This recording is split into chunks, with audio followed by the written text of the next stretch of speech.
And welcome to the final event in our three-part series, Two Pandemics, One Election.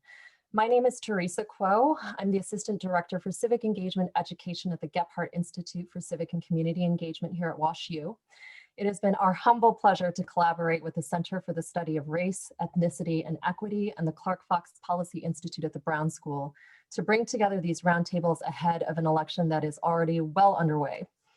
The Two Pandemics, One Election series was conceptualized to grapple with, through a racial equity lens, the ways in which our political democracy and democratic institutions are impacted by two ongoing pandemics, COVID-19 and racialized violence.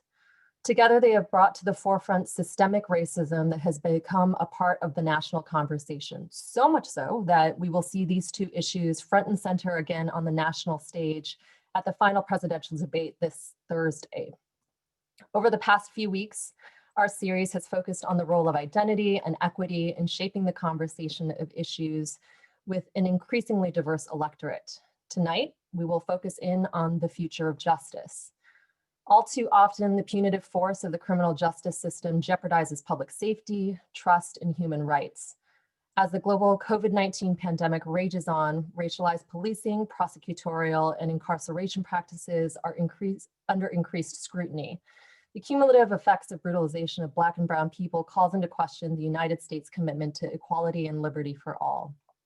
Tonight, we've convened an amazing group of experts to discuss a vision for a future just society that incorporates a more expansive notion of safety and wellness. Before we meet our roundtable guests, it's my pleasure to introduce tonight's moderator, Dr. Geoff Ward, Professor of African and African American Studies, Faculty Affiliate in the Departments of Sociology and American Culture Studies, and Associate Director at the Center for the Study of Race, Ethnicity, and Equity. Geoff.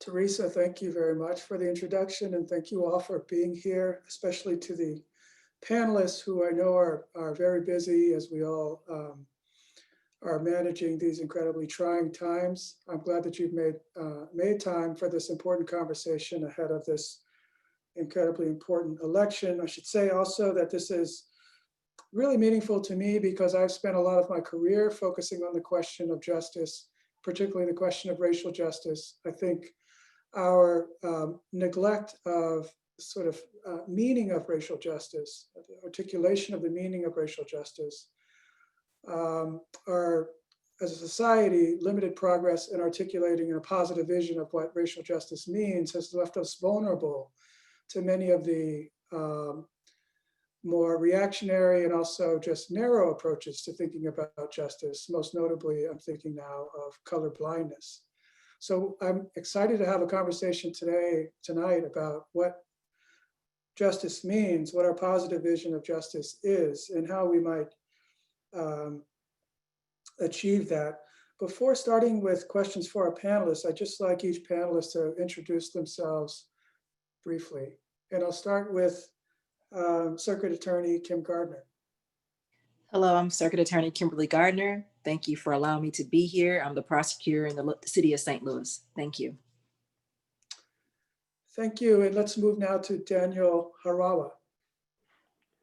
Hi, good evening. I'm Daniel Harawa, and I'm an assistant professor of practice and director of the Appellate Clinic at Washington University School of Law. And next, I've asked Katie Meyer to say hello.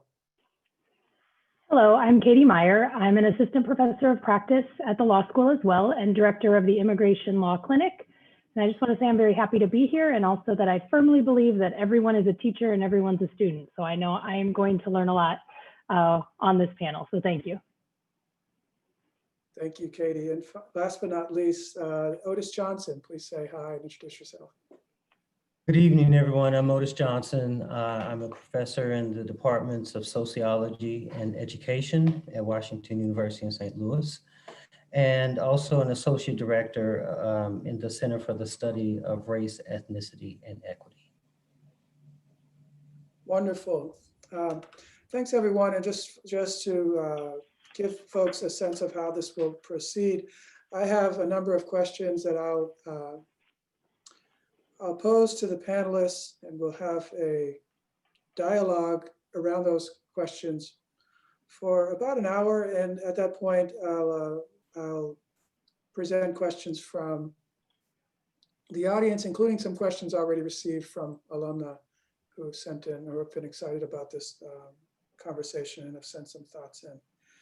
So my first question to you all is, how do you define justice? What does a just future look like to you? Does anyone want to take that on?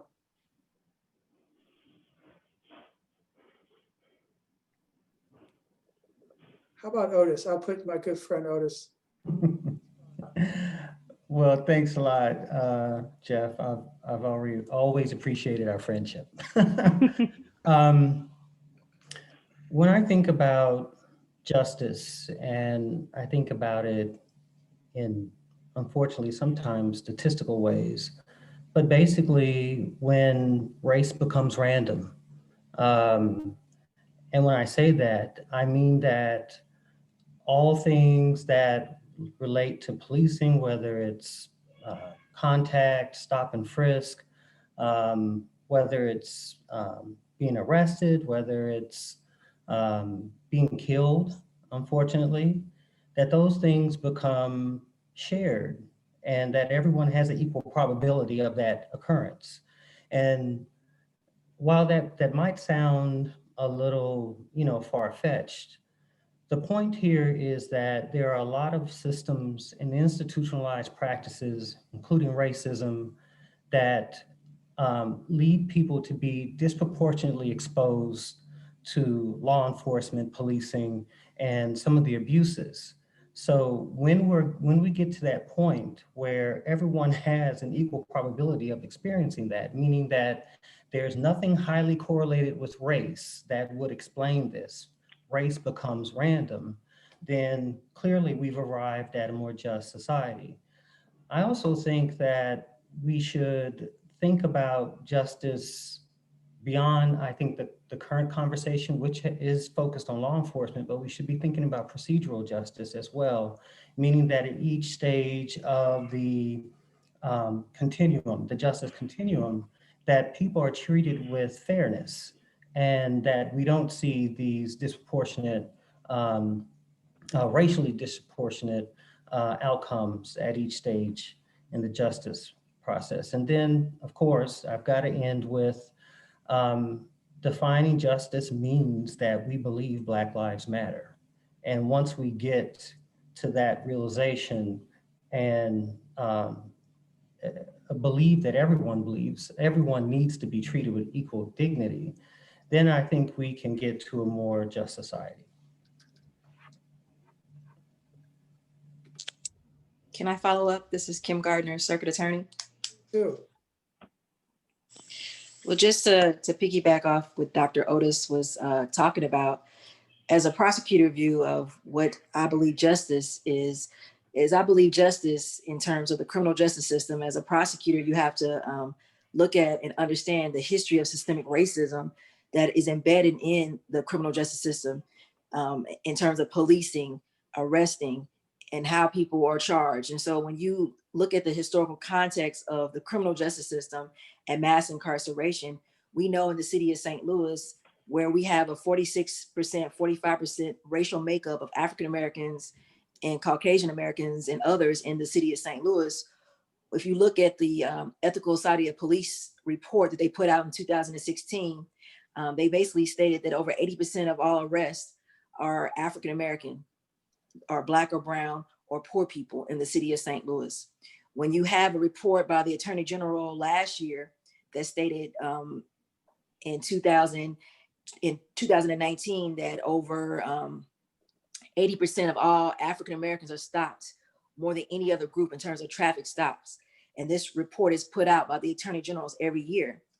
So when we look at from prosecutorial discretion in terms of how we address the inequities of the criminal justice system, and I believe justice is really having a prosecutor look at how they are a minister of justice to pursue justice, not merely convictions, to address the inequities of how people are arrested, how people are charged, to look at how some people have been in the system as victims of crime, as well as perpetrators of crime, to look at the historical economic disinvestments in the city of St. Louis that perpetuate individuals going into the criminal justice system, how these inequities are perpetuated, not only in a case coming across your desk, but when you look at the communities in the city of St. Louis, where we look at the disinvestment and the defunding of education, the defunding of opportunity, the lack of access to healthcare access in our city. And we perpetuate that now with the COVID-19 pandemic.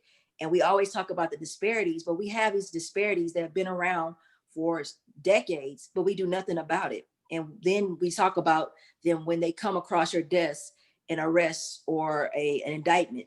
And so it's our job as prosecutors to address those disparities. And I believe justice is having a prosecutor to look at those issues and to look at justice and equal justice under laws for everybody, and making sure that you have alternatives, making sure you hold people accountable who prey on communities, but at the same time, understanding the historical inequities that perpetuate mass incarceration, which is also issues we have in this country as well as the city.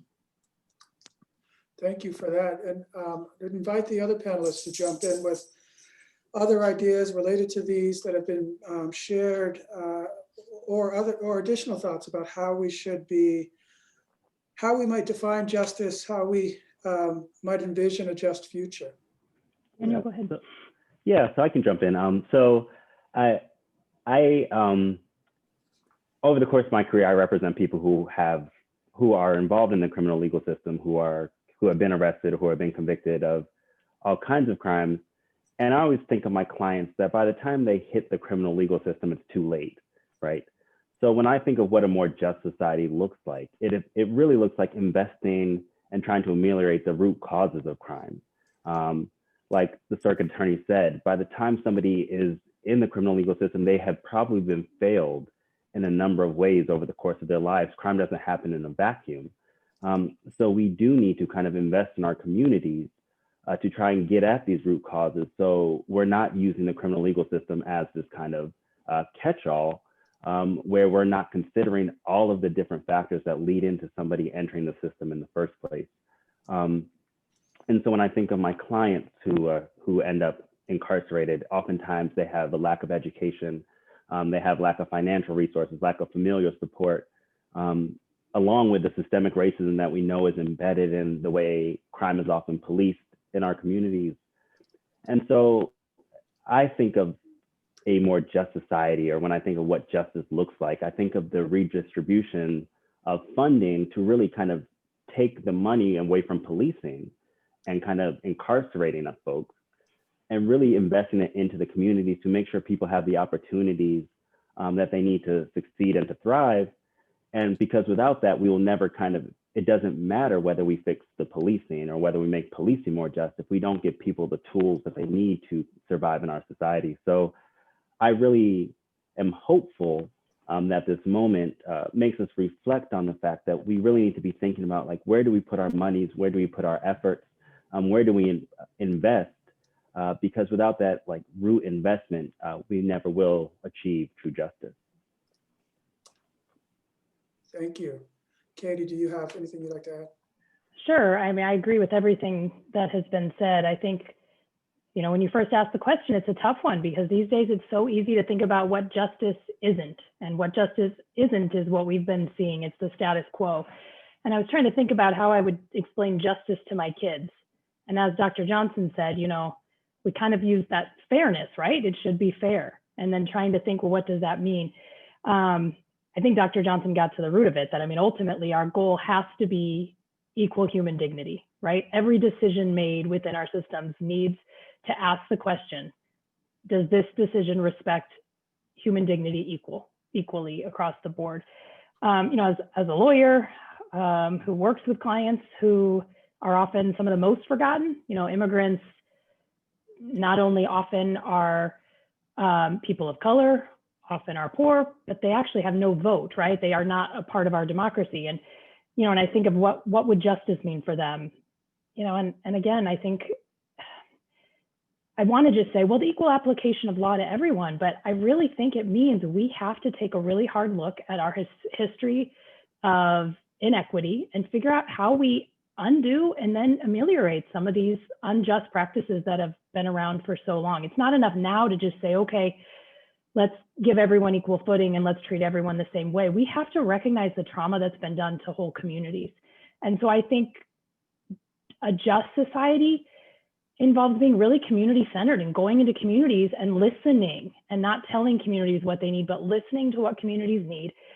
And really also having a trauma-informed lens, right? And make sure we are not re-traumatizing communities by constantly showing and talking about the harms that are already very real to communities. So those are some thoughts that come to my mind, but obviously it's a really big question, you know, as to, you know, what is this vision? Thank you. So I want to ask a question in response to these answers you've shared. I mean, it is a difficult question, you know, philosophically, politically, what justice means, and you've all raised such important issues. Yeah, we're 2 decades into the 21st century, and two basic premises of equal justice in our country, desegregation and equal protection, have still not been fully realized. How do we make sense of this persistent pattern of unequal justice? And I guess a specific question there is, can we make our legal and political systems work in a way that actually advances the robust idea of justice you all have collectively outlined? So the question is really two-part. Why this persistent pattern of unequal justice? And how can we use it? What can we rely upon to address it? Any thoughts about that?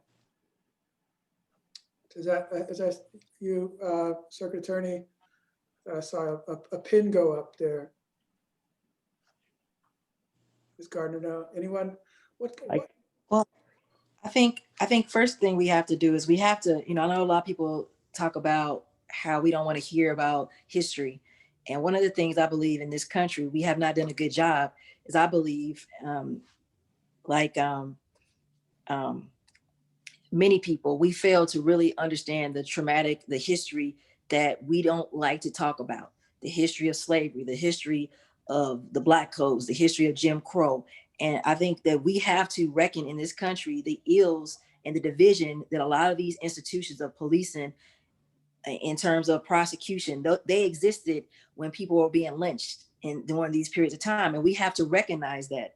And I always, you know, my mind is going because I'm talking and have so many thoughts of this conversation, because I always, you know, like to think in terms of the author of Just Mercy, how he believes that we have to have these actual kind of tough conversations and reminders of the past. And I believe that we have to talk about that, because we're one of this country, we still fail to talk about slavery. We fail to talk about the ills of injustice. We try to, you know, we're starting right now to talk about it in the wake of police brutality with George Floyd, Breonna Taylor, with Philando Castile, and many others that we know. But we have to actually have tough conversations and actually offend some people that want to believe that this is not a part of our history today. And I say that we have to continue to have conversations actually and have memorials to the ills and injustice. And we have to tear down these injustices by not just a figure of moving a statue, but we have to have a plan and action of really looking at the inequities of housing in our country, looking at the inequities of jobs in our country, looking at the inequities of how credit is extended in our country and how certain groups have been left behind. And even when you guys know, for the sake of all, we look in the city of St. Louis and the disparities that have perpetuated, that we allow, that even with the 21st century, even with technology, even with education, there's still a lot of inequities to actually put people, certain groups on par with other groups. And we have to make a concerted plan going forward to address the harms, to truly have true justice. And I believe we can do that. But those are not just tough conversations. Those are strategic plans that must be in place, no waiver from that being in place.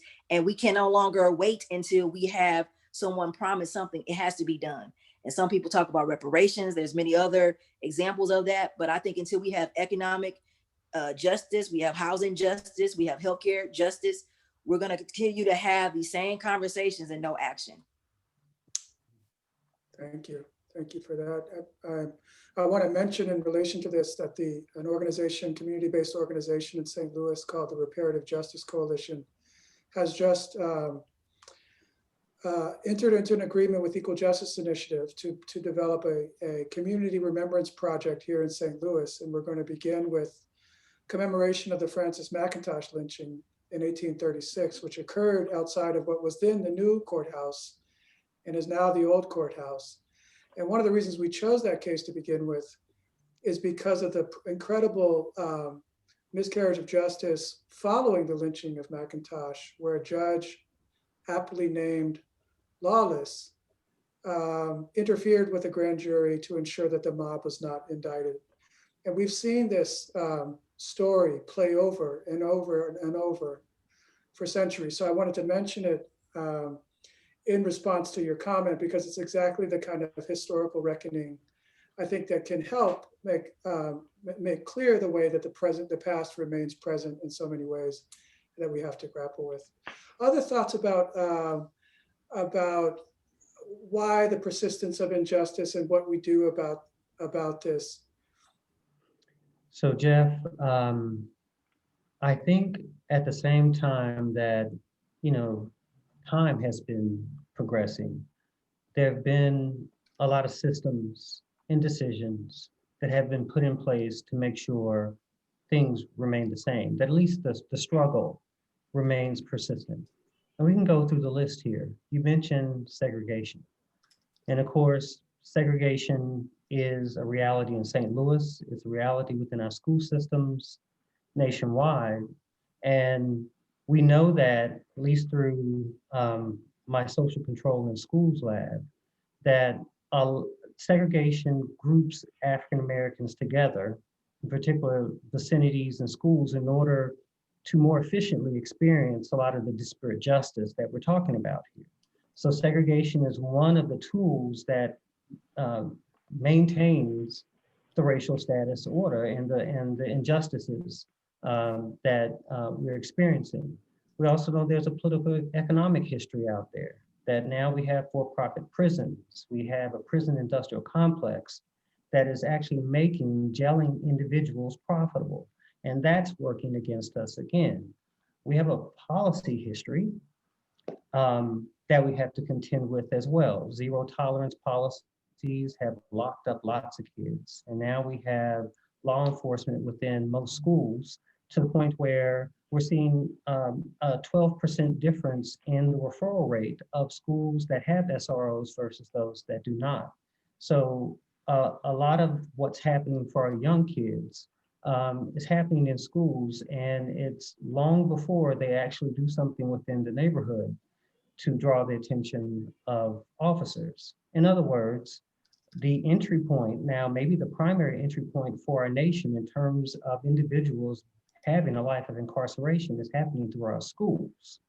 And I think that's something that we really need to be talking about. And then the last thing that I want to do is link these systemic inequities to the type of culture and identities that we see forming among certain groups. We have radical extremist groups now out there that feel entitled to injustice, as if they can wield it as a personal and capitalistic instrument in order to further their own communities at the expense of those of others. And I'm also concerned about the identities that form within law enforcement that are consistent with these inequities.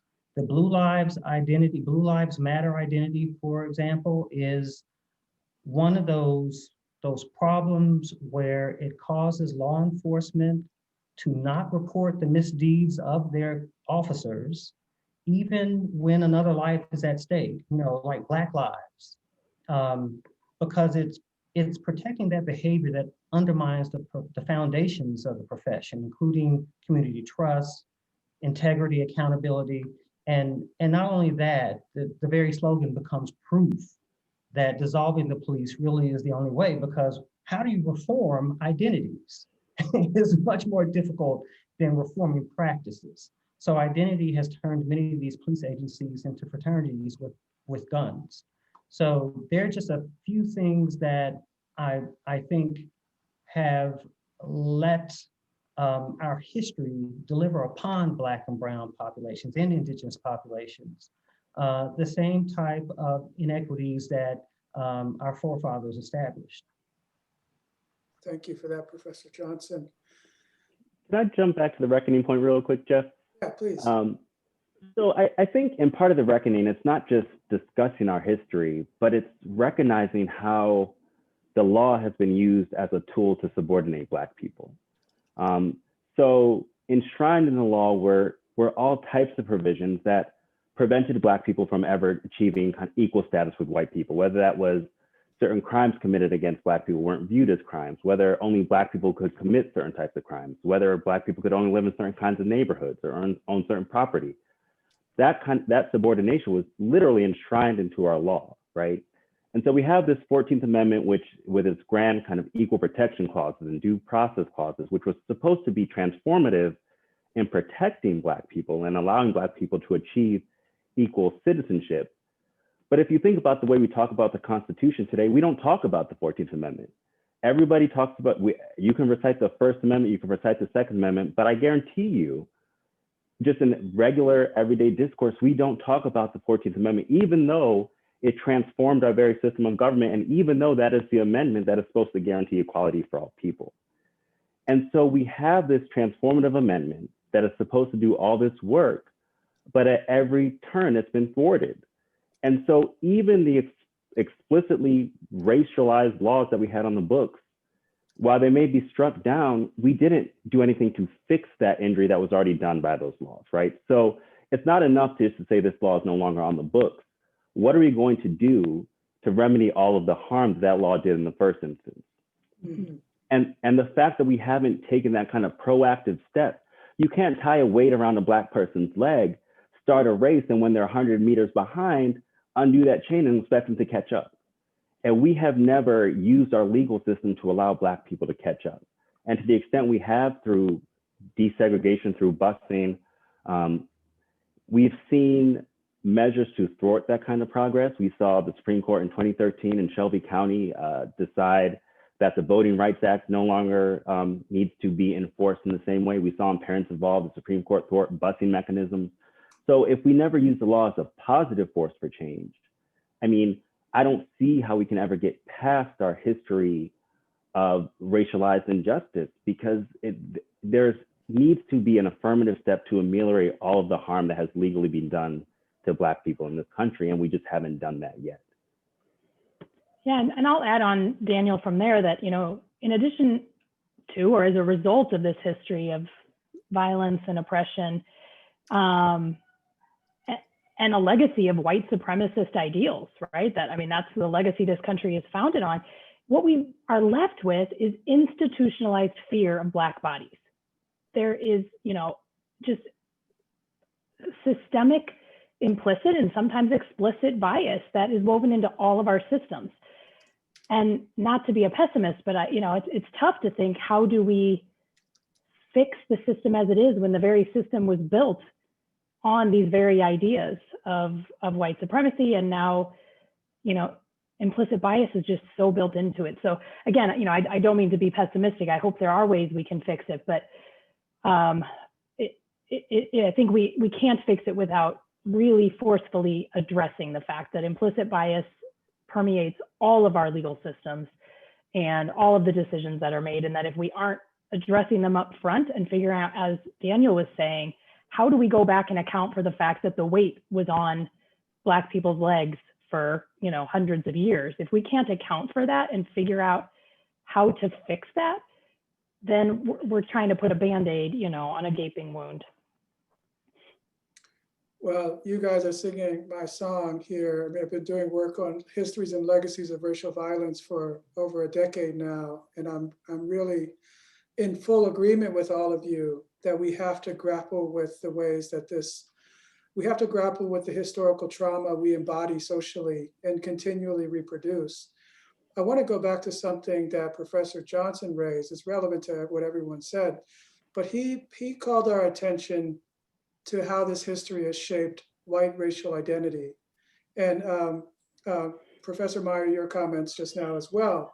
You talked about white supremacist ideology. Of course, most white Americans and non-white conservatives who support conservative causes would not identify themselves as white supremacists. But we know from a body of work in law and social sciences, humanities, that that this history of injustice has not only burdened non-white people with experiences of violence and dispossession and sort of diminished prospects for mobility, but has created an identity among whites as sort of the subset of Americans who fully belong, who have full standing politically and legally in this country. There's an interesting, the criminal legal system has been a part of it, but really our whole legal and political system has reinforced that idea from the beginning, going back to the colonial period, running through the Dred Scott decision and so on. And even in the context of immigration law, I shouldn't say even, I should say in particular in the context of immigration law, where what it means to be American was very explicitly racially encoded. My former colleague, Kitty Calavita, describes this law, this legal history as socializing whites to see themselves as, quote, masters of national space, authorized to police the public and police the space in the ways that we see people doing today. So I think that your comments, all of your comments about not only the need to acknowledge this, but to undo it is incredibly important. And it is daunting. I wonder if perhaps as a part of that, we, and I'll just put this out as a question, isn't it necessary that we begin talking more to those who identify as white about how they have been impacted by histories of racialized violence and injustice? The problem, for example, with the zero-sum notion that more opportunity for people of color means less freedom for them.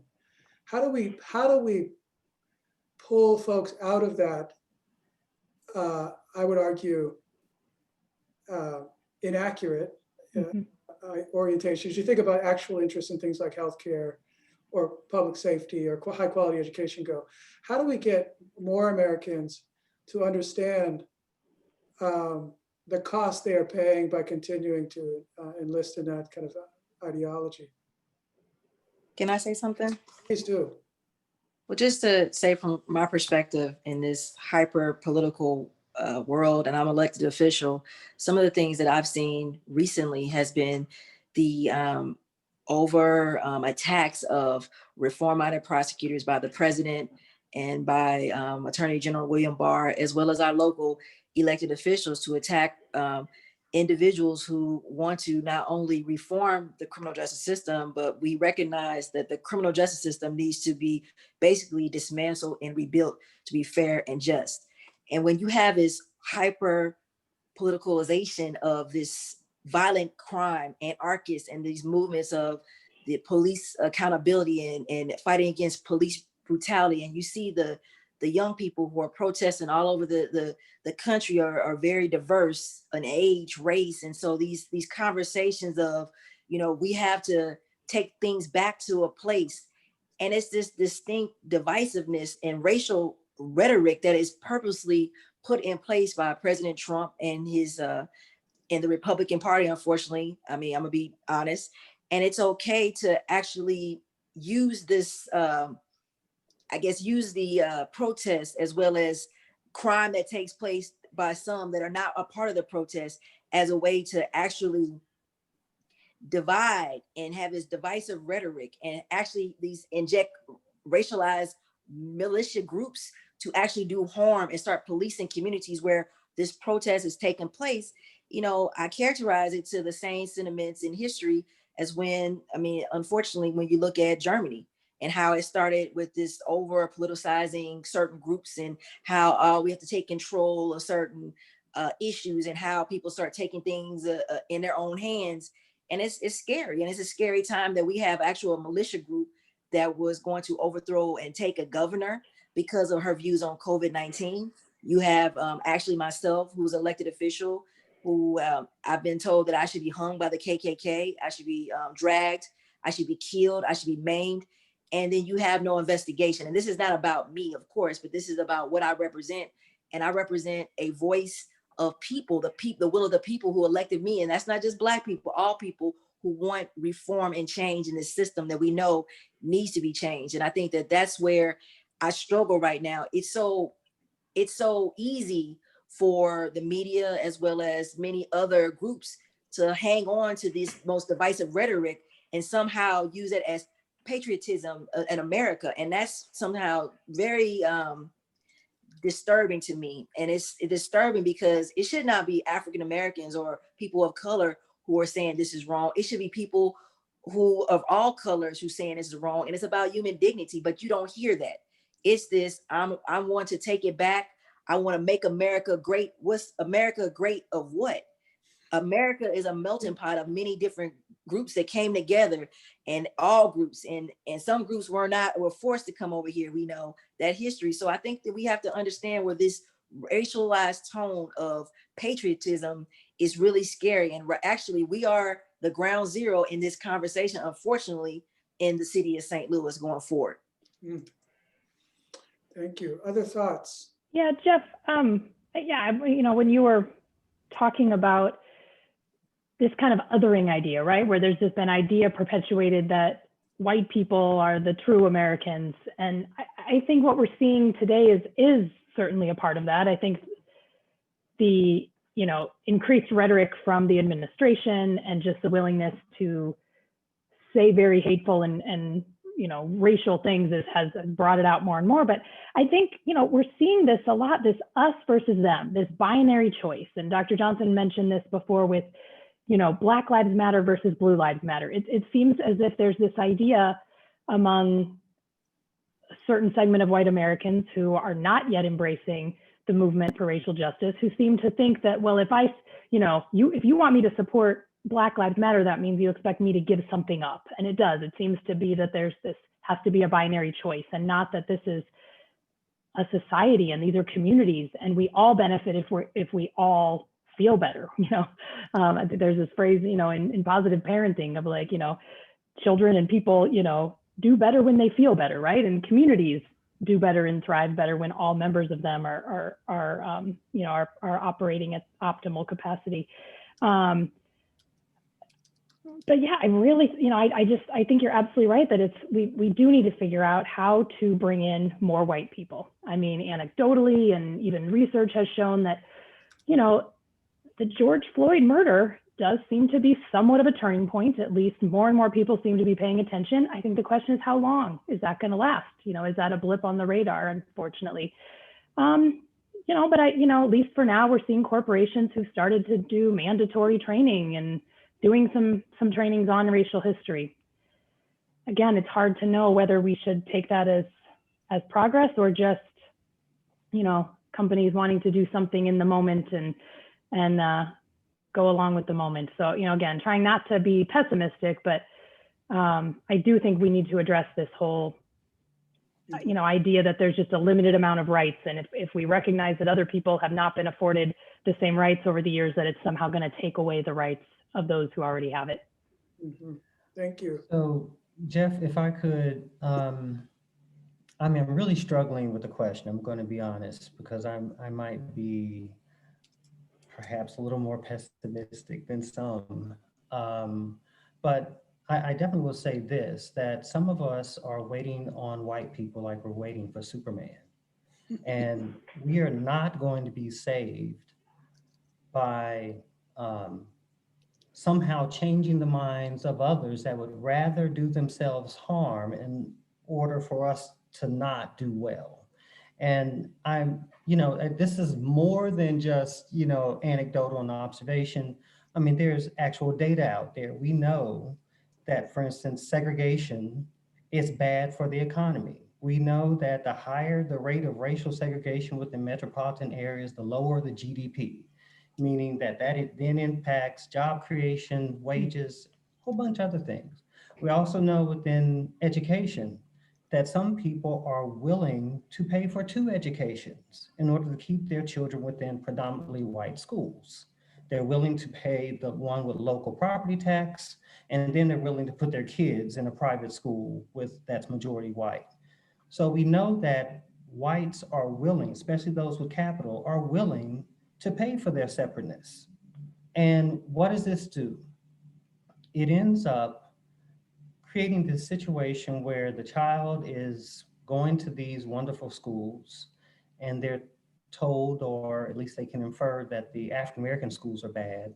They're within these wonderful neighborhoods and they can infer that, oh, north of Del Mar, that's bad. And then they grow up, they become police officers. And we wonder why they don't treat Black people the same. Because they've lived a life of being told that everything Black is bad and that our communities are far better. So I don't know that I can subscribe to what's happening with the white population. What I can say is what people of color and those who are allies and advocates can do. And that is mobilize, organize, vote, and realize to the greatest extent possible what you want to see in your community. And if those others are organizing, and they're always organizing, you're just going to have to be far more organized.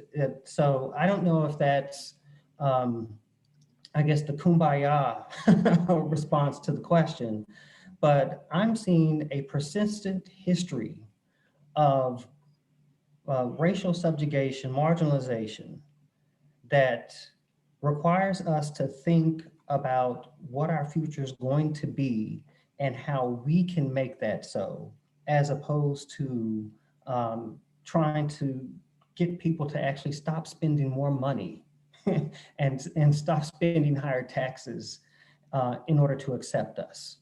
And I know that was cynical, but I think it needs to be said because I think is the current climate that we're in and what we should be thinking about when we go to the polls. Thank you, Professor Johnson. Professor Harawa, do you have anything you want to add to this question? How do we get whites to reimagine justice, conservatives to reimagine justice? Yeah, so I may be on the pessimistic side too a little bit on this point, because I mean, it's not just that we have to kind of give Black and brown people kind of equal rights. We have to ask white people to give up their feeling of social superiority, right? So so white people do have to sacrifice something for Black and brown people to be equal in this country. And we've seen time and time again that there is a large segment of white people in this country who are willing to vote against their own self-interest just to ensure that they have social superiority. So these identity politics and these social issues have become these driving issues in our politics, which concerns me when I think about, well, what does progress look like? And I mean, the fact of the matter is that our country is changing demographically. So whether this is kind of the last gasp of trying to hold on to this power, this social capital, maybe, but they're also enshrining the ability to perpetuate kind of racial subjugation in our institutions. So we have a Supreme Court that will be very conservative for the rest of our lifetime. We have an electoral system where we have gerrymandering, and we have an electoral college which really protects white people in this country. Those systems aren't made for Black people and brown people. They're not made for us to realize the full potential of our voices. And we know there are certain people in this country who do not want Black and brown people to vote.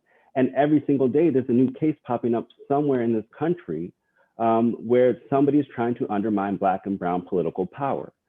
So that to me is really distressing. And then when we exercise our power, for example, to elect a reform-minded prosecutor, you may have a conservative attorney general who tries to throw everything they do, right? So there are all these systems placed that really allows, even when white people are no longer the majority in this country, that allows the white power structure, for lack of a better phrase, to kind of hold on for as long as humanly possible. So I do think it's important to mobilize and to kind of realize and attempt to realize our goals and our dreams. But I think a lot of this conversation needs to be between white people.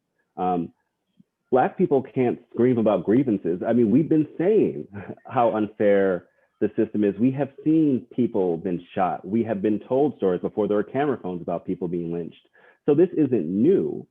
The awareness may be somewhat new for some people, but I think it's incumbent upon white people to have these conversations, just if not more so than it is for the people of color to be leading this movement, because it's not a new movement. The movement has taken different forms and it's had different leaders, but it needs white buy-in, and white people need to be selling this movement to each other for there ever to be real change in this country.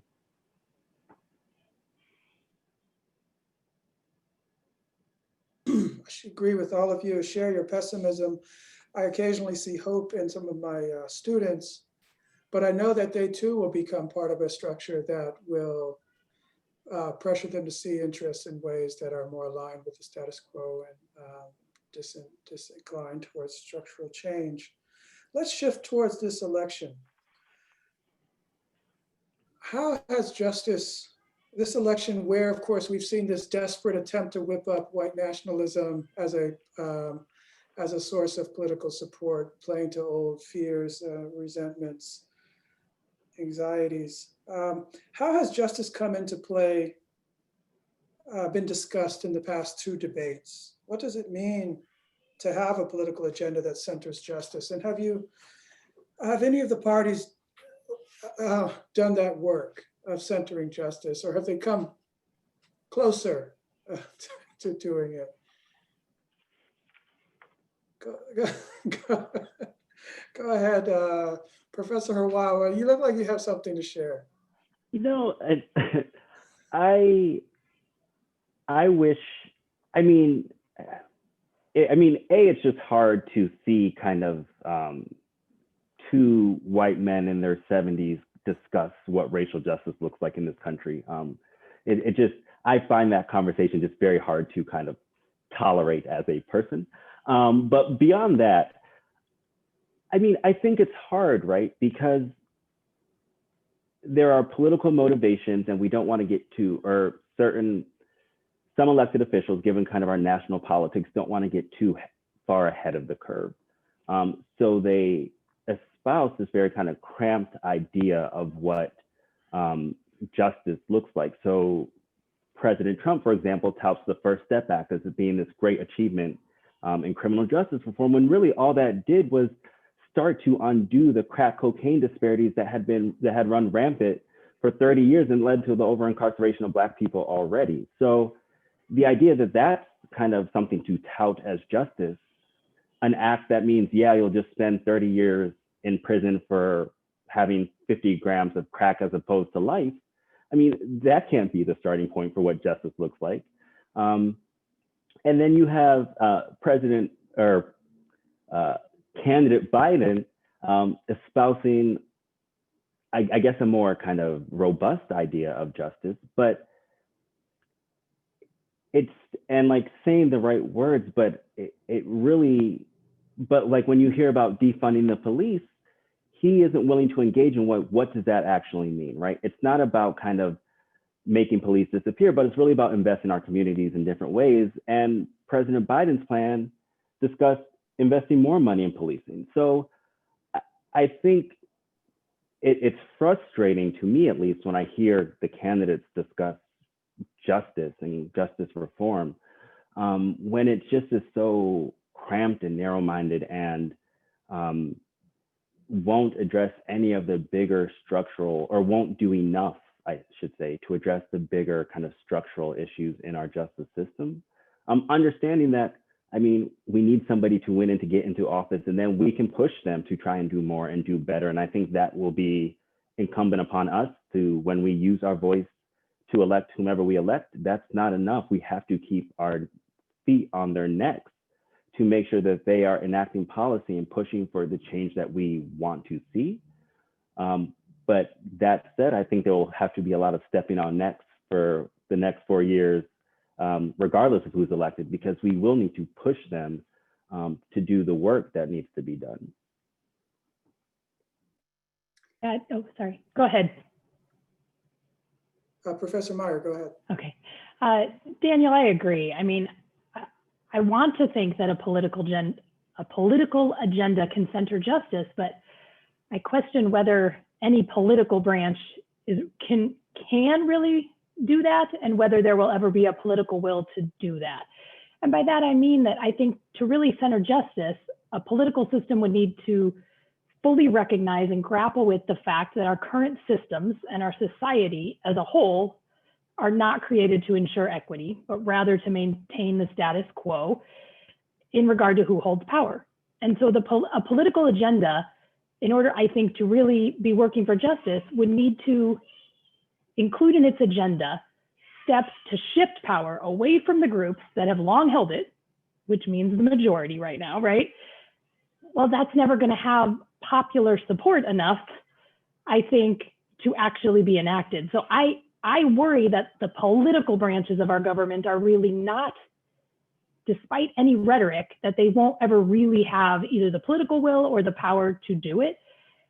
And I just really think that's why we need the courts, right, to be effective. And that's, I think, another reason why it's a scary time right now with all the shift in our court systems, because I worry that without the checks of a as unbiased of a court as you can have, that the political branch is just going to lack any sort of political will to really do the hard work that would shift power away from the majority. I don't know. Again, pessimistic, but I just think we maybe need more than political parties to do this work. Can I say something? Please. Well, I believe that I agree with what Professor Harawa and the other participants are saying, but I really want to really focus on, we have to look at a lot of things we're asking in police accountability, reforming. Those are local issues that I think that we are looking for the federal platform to somehow cure the ills of some things, which I believe the Supreme Court is something that can do some of those things. But a lot of these legislation issues are local. And I believe that what represents change for me is seeing a reform-minded prosecutor like Kamala Harris. I know a lot of people say she's not reform-minded, but if you look at reform prosecutors did not exist 5 years ago. And actually we started existing post-Ferguson, which we are the ground zero for reform. But at the time, if you look at Kamala Harris as a prosecutor, looking at data, how she uses data to make decisions, how she looked at, whether you agree with it or not, how she looked at disparities and how the root causes drives individuals to the criminal justice system. And she was the first to do that, as well as a local prosecutor, as well as an attorney general. Now, some people say her platform was not progressive enough, but what I support her being the vice president and actually being a former prosecutor. She understands the local control of the local prosecutor having the discretion to, one, who you charge, what you charge, and how you hold police accountable. And we also know in our city, the police are locally controlled right now. We used to be state controlled, and the mayor controls how the negotiations with the collective bargaining agreement are going. That's who we need to hold accountable. But what we fail to do is hold these local officials accountable. And as Daniel Harawa is saying, we have state actors like the attorney general or the governor who want to take away that prosecutorial discretion of the local prosecutor, because that is where everyday individuals really see what the reform looks like. And if we can use this politicizing prosecutorial discretion and talk about violent crime and mass incarcerate individuals like we've been doing, we'll continue to support President Trump and William Barr coming down in the city last week and basically stating Operation Legend has reduced homicides by 49%, which is a bogus, false statistic that we all know. But that's the political pandering of utilizing that prosecutorial discretion, which you can see the biggest change. Daniel Harawa, he doesn't want to take credit for this, but he is that person who's helping with me with Lamar Johnson, who is a individual who's a wrongfully convicted person that we found with our conviction integrity unit, that we believe that we should have the tools as a local prosecutor to correct wrongful convictions. But we also need institutions like yourself to build individuals that want to participate, not in theory of social justice, but actually want to enact reform, because it takes a special kind of individual who understands you're going against no one else has ever done this. And a lot of times people say Kim Gardner may be crazy. What is she doing? Why is she support reform? But you have to be a part of understanding it's about human dignity and respect, and it's about justice. And justice means sometimes you're gonna make people in the community mad. Sometimes you're gonna make law enforcement mad. Sometimes you're gonna make your legal community mad, because we have to understand that's how we affect change locally. And we have to not lose sight of that.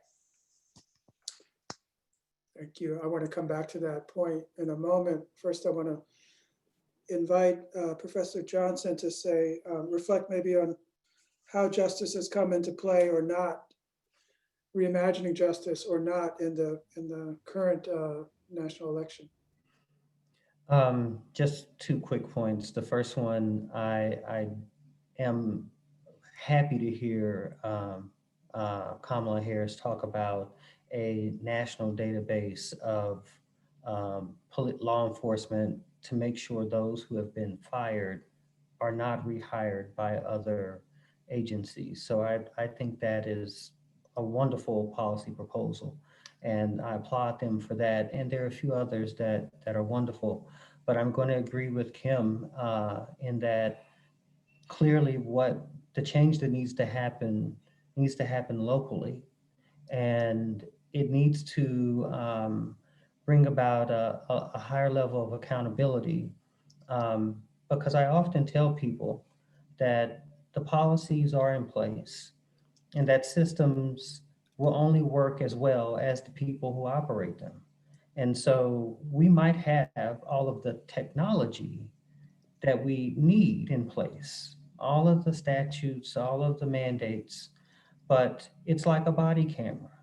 The body camera may be on, it may be on your body, but it might not be turned on. It takes a person to turn it on. And then it takes a person to review the footage frequently because it's a lot of it. And then it takes someone who's willing to prosecute when they see something unlawful. And so that's individual decision-making, that's integrity. And a system is not going to take the place ever of an individual who's intent on being racist. So I believe there needs to be some policy discussion about how can we mandate that people undergo every 3 years the type of background check, social media check, family network and neighborhood neighbor check about where they are in terms of how they relate to the community, and then also square that with their actual record of job performance, and see whether they get to keep their jobs after that evaluation. That needs to happen everywhere, every 3 years, I believe. And that's the type of policy proposal that I don't know can come from the federal level, but it definitely can come from the local level. And I think we need to move toward that type of accountability.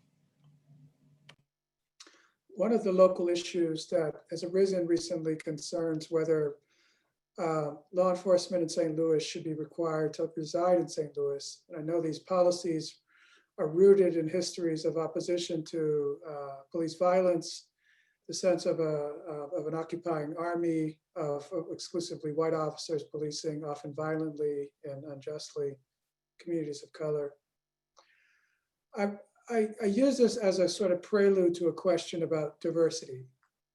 What are we to make of diversity as an element of justice in this sort of moment of, sort of sober reflection on the depths of structural racism? We put a lot of energy and time into the discussion of diversity, the pursuit of diversity, and I'm not suggesting it's irrelevant, but I'd invite you to just reflect on, what we are to make of diversity as an element of justice. And I'll ask you, Circuit Attorney, a specific version of this that one of our alums sent in before the panel. An alum of the law school asked, why is it important to have women in the prosecutor's office? And is it? And what steps are you taking, or do you think should be taken, to increase the representation of women in prosecutorial role? Well, that's a good question. I mean, I think diversity in your office should be reflective of the community in which you are prosecuting. So you need diverse backgrounds of individuals who live in the community, live in the city. Like I come from North City, lived in North City all my life, and continue to live in North City. So you need those diverse backgrounds, diverse genders, because I think it's important to have this diverse thought. But we also have to understand the cultures, like you're talking about in policing, that when you have a culture of bias, a culture of injustice, a culture of inequities, you have to do more than just have diversity, because then you have to weed out and change systems. And I believe that policing should reflect the diversity of the community. I believe that prosecution should reflect the diversity, but there is challenges. You know, we have a issue with diversity in the legal profession, as well as the issue now we have more women becoming lawyers, but at one time there was a lot of, this is a male dominant field. So I think that we have to look at these diverse backgrounds of individuals as well as genders, and we have to reflect our office. But I think we also have to have constant actual training in terms of how we look at cases, how we have implicit bias, and how we have training to address that, as well as understanding the community by actually bringing community members and partners into our office, because we're the people's house. And we have to understand what's going on in the community, not just in a file, but actually being a part of the community. So I think that training is important. I think in policing, where you live is important, but I think that's for the people, and residency is important of how people are policed. And I believe that many people in the city of St. Louis did not agree with undoing the residency requirement of the police. And that is a local issue that should be left to the local people to decide whether they police should have a residency requirement, which I think they agreed to that. So I think that we have to address those issues through many different ways: training, hiring, as well as trying to retain diverse population in these historically male dominant fields, even in policing, male dominant fields in policing. And there's issues within this area, but we look forward to working with people to try to make sure we can help have a diverse background of individuals in these areas. Thank you. Jeff, can I jump in here? Yes, please. And I think those are excellent points that the circuit attorney is making about diversity. And she mentioned that the culture of these agencies, I think, need to be supportable, or they need to be supported or supportive of those who are of color in them. And, you know, I want to stress that just adding officers of color in particular and putting them within these environments where there's a cult of secrecy and a blue wall of silence, all these other things where there seems to be some code of conduct that people must comport to, that would stand in opposition to their actual support of the community. It's probably why we find in a lot of our research that the percentage of African Americans or Latinx officers on the agency is actually significantly related to greater odds of fatality at the hands of police for African American and Latinx populations. And again, I'm not saying that it's people of color who are pulling the trigger.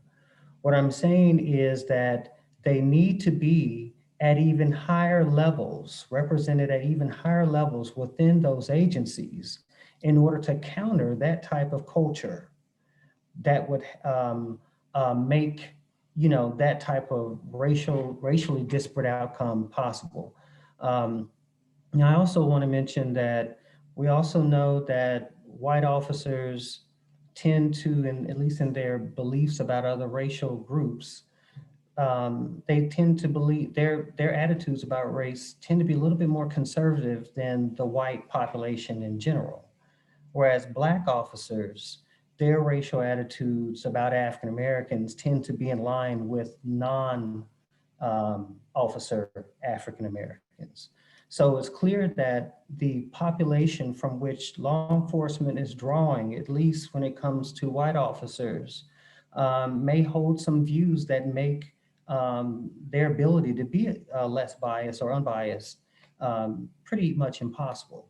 So, yes, we need more diversity, but also we need to remove those individuals who do not have the disposition appropriate for the type of work they do in the communities they serve. And to the point about culture, insofar as the white officers tend to be more powerfully positioned within the police organizations, they're more likely to be shaping the occupational culture, the organizational culture that will make it exceedingly difficult for women and non-white officers and non-white women to change the actual orientation of the agency, and whether that's in terms of its policy or in terms of practice. So I really appreciate you pointing out some of that research evidence. Unless there are other comments, Professor Harawa, go ahead. Sure. So I think obviously I agree diversity is very important and we should strive for it as much as possible. But I think it's really important to know that we shouldn't be striving for diversity's sake, right? So when Freddie Gray was killed in Baltimore, Baltimore was a Black-run city. And so the question is, well, what do we do when we elect diverse leaders or progressive leaders, and how do we kind of make sure they are implementing policies and changes to work for us? And so I think, if anything, to draw on your last question, Jeff, what this political cycle has at least brought into sharp relief for me is just how fragile our democracy is and how hard we need to work for it to maintain it. So that means knowing who is your elected official up and down the ballot, and going to community meetings, going to school board meetings, going to city council meetings. Like it is not enough just to elect the Black person. We need to make sure that Black person is accountable to us. And so I think what this moment has made me realize is that, yes, we need diverse leaders, both in thought and in race, gender, sexual orientation, disability status. We need that diversity in our elected leadership, but we also need to make sure that once we elect those leaders, that the work doesn't stop there. The work doesn't stop at the vote. We have to work constantly and consistently to make sure those elected leaders fulfill their promises to us as their constituents. Great. Thank you for thank you for that. And so many things I wish, I'm looking at the time, I think we have about 7 minutes left. And I would like to ask one last question of everyone, which is about what you see happening in the United States and or in St. Louis that you find encouraging as movement towards justice is concerned. So where do you find hope, optimism, encouragement locally, nationally, globally, if you'd like? Who'd like to respond first?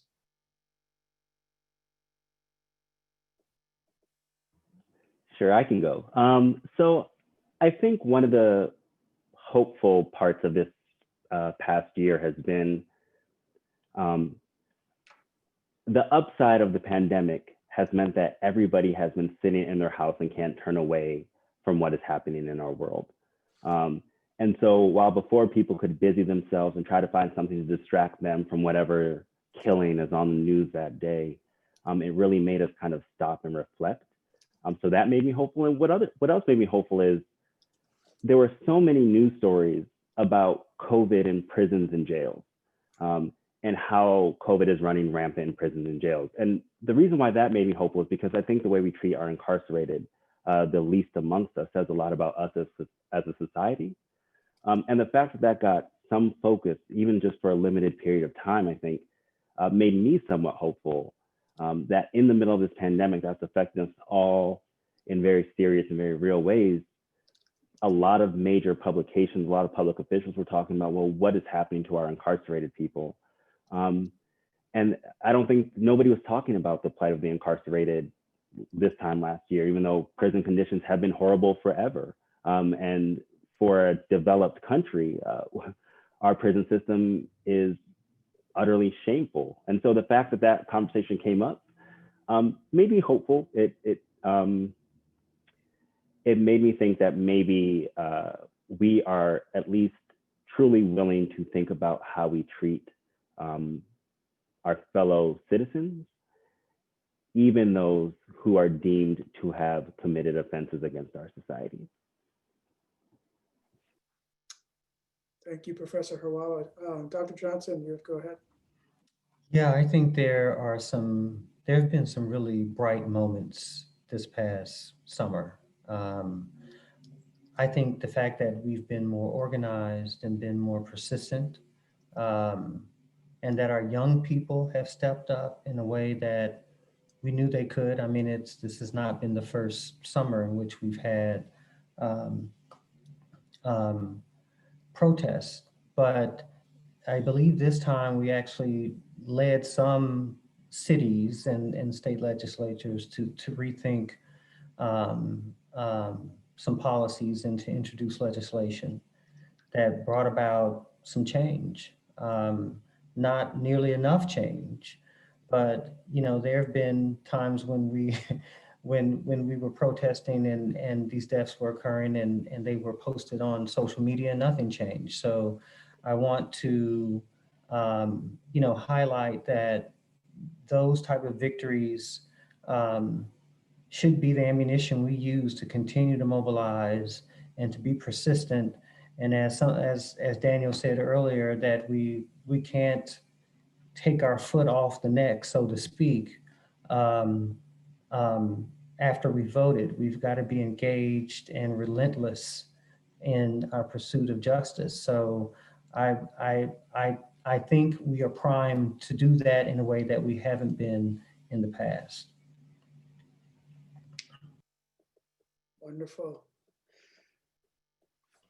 I'm going to replace foot on the neck with foot on the throttle or something. Okay. Professor Meyer, where do you see encouraging signs, if anywhere?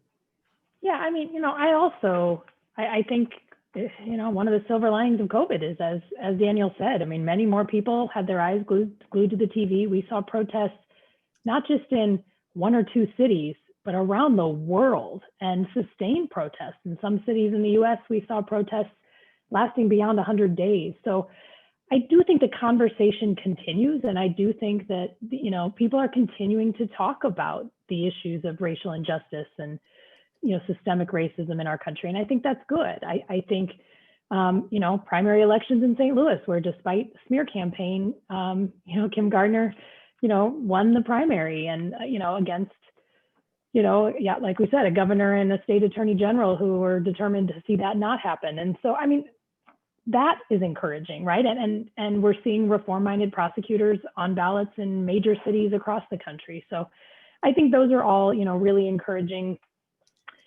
moments. I mean, she's not where I would have picked her on the ticket, but we have a Black woman on our national vice, running for national vice president. I mean, that alone is encouraging, and it's easy to lose that among everything negative that's being thrown into this race. But that shouldn't be historic in this country, but it is, and and it's important that we recognize it. So I think those are a few of the small glimmers of hope that I see. Thank you. And Circuit Attorney Gardner, you see so many, I'm sure, terrible things on a regular basis, but where do you see hope as the future of justice is concerned? Well, I see hope because we are here having these tough conversations, even at Washington University, an institution that I would never think historically would want to tackle some of these racial conversations and talking about the intersection of race and gender and dehumanization of people who are policed in our city as well as our state and our country. So having these tough conversations, having this unique panel discussion with different backgrounds, different thoughts. We're not monolithic group. And as well as a reform-minded prosecutor, I never thought I would see that. And I have hope that the young people that have been protesting, like Professor Meyer is talking about, you know, this gives me hope because it says that we have been going down this path in St. Louis. We were the ground zero for the conversation reform. We're ground zero with calling out how a prosecutor does their job in terms of the grand jury, as well as holding police accountable. We were ground zero in terms of electing the first African-American female circuit attorney, as well as a prosecuting attorney in St. Louis County. So we were ground zero for a lot of these things. And we're the start of these conversations even going down. So St. Louis is more national in these conversations, more national in how Black Lives Matter got its actual legs and started to organize, as well as the activist community is born out of, and with others in Ohio and many different places. I'm not saying we started everything, but we are that conversation and we have a lot of issues. So I'm so happy to be a part of this conversation. But I want young people to know your protesting is without, it's really pushing this conversation, it's pushing legislation, it's pushing a platform where elected prosecutors as well as officials did not run on a reform platform. So you're doing the work, but we got to keep going. Well, thank you all so much. I think this was a very rich conversation. I want to thank you for your time. As panelists, I want to thank our hosts, the Gephardt Institute, the Clark Fox Policy Institute, the Center for the Study of Race, Ethnicity, and Equity, the School of Law, and Weidenbaum Center for convening this discussion in the series of conversations around 2 pandemics and 1 election. Thank you all so much for contributing, and I look forward to continuing the conversation and working together with all of you in the future.